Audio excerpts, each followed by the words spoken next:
आप सभी को राधे राधे। कार्तिक मास के कृष्ण पक्ष की एकादशी को रमा एकादशी के नाम से जाना जाता है। इस एकादशी का नाम माता महालक्ष्मी के रमा स्वरूप पर रखा गया है। रमा एकादशी के दिन भगवान श्री हरि विष्णु की पूजा के साथ ही साथ माता महालक्ष्मी की भी पूजा की जाती है। इस दिन व्रत रखने और कथा सुनने मात्र से ही मनुष्य के सभी पाप नष्ट हो जाते हैं और घर में धन और वैभव की वृद्धि होती है। एक बार धर्मराज युधिष्ठिर जी ने भगवान श्री कृष्ण जी से कहा कि हे केशव, कार्तिक कृष्ण एकादशी का क्या नाम है, इसकी विधि क्या है, इसके करने से क्या फल मिलता है, सो आप विस्तार पूर्वक कहिए। तब भगवान श्री कृष्ण बोले कि कार्तिक कृष्ण पक्ष की एकादशी का नाम रमा है।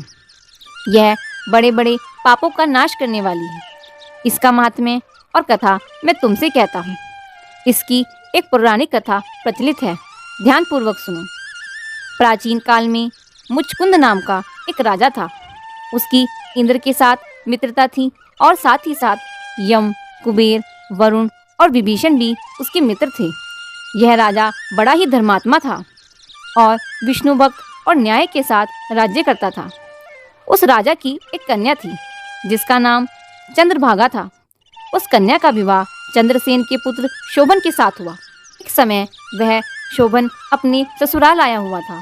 उन्हीं दिनों जल्द ही पुण्यदायी रमा एकादशी भी आने वाली थी।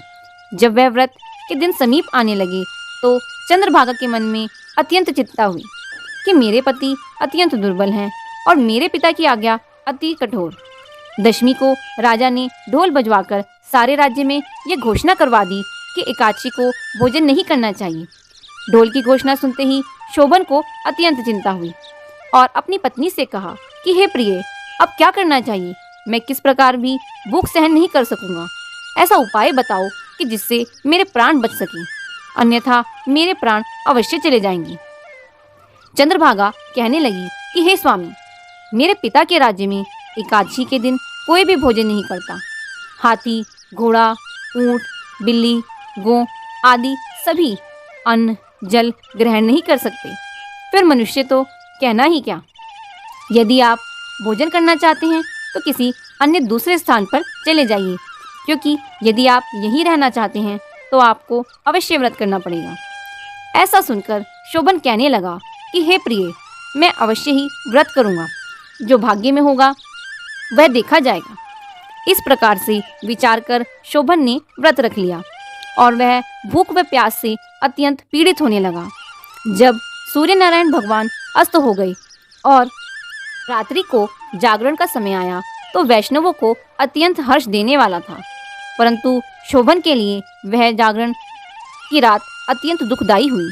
प्रातःकाल होते ही शोभन के प्राण निकल गए।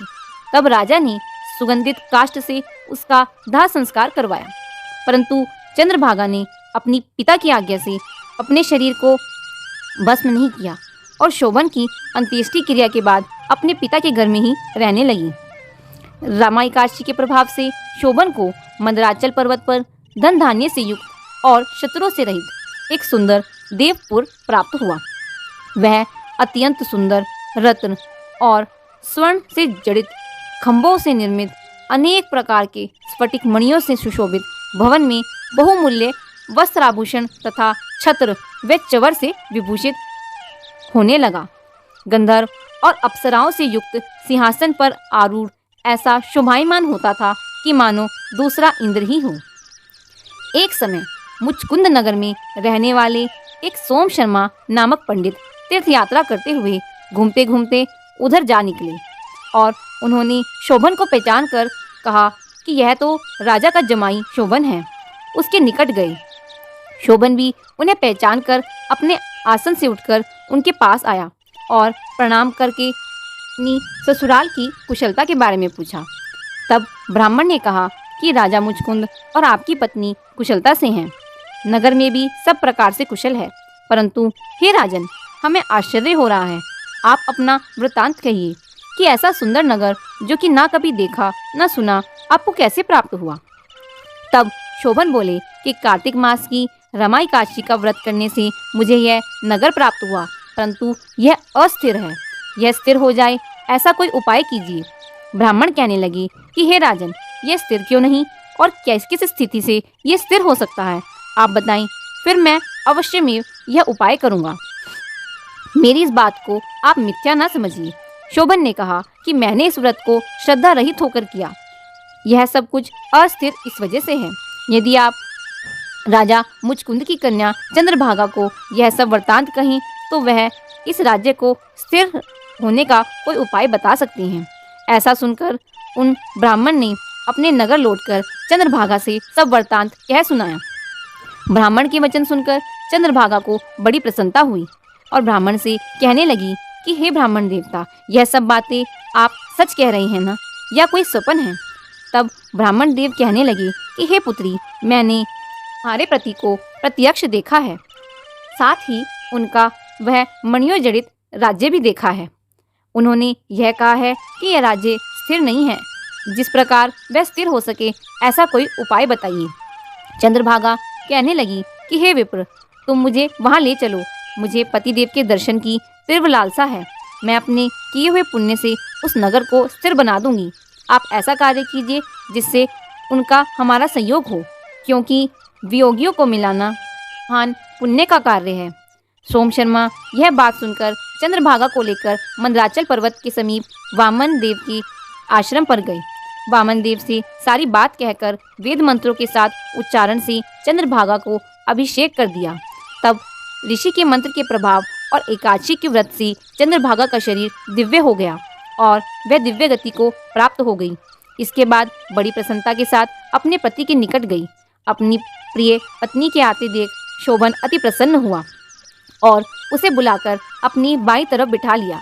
चंद्रभागा कहने लगी कि हे प्राणनाथ, आप मेरे पुण्य को ग्रहण कीजिए। अपने पिता के घर जब मैं 8 वर्ष की थी तब से विधि पूर्वक एकादशी के व्रत को श्रद्धा पूर्वक करती आ रही हूँ।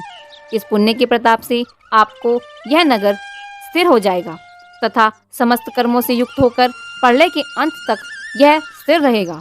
इस प्रकार चंद्रभागा ने दिव्य आभूषणों और वस्त्रों से सुसज्जित होकर अपने पति के साथ आनंद पूर्वक रहने लगी।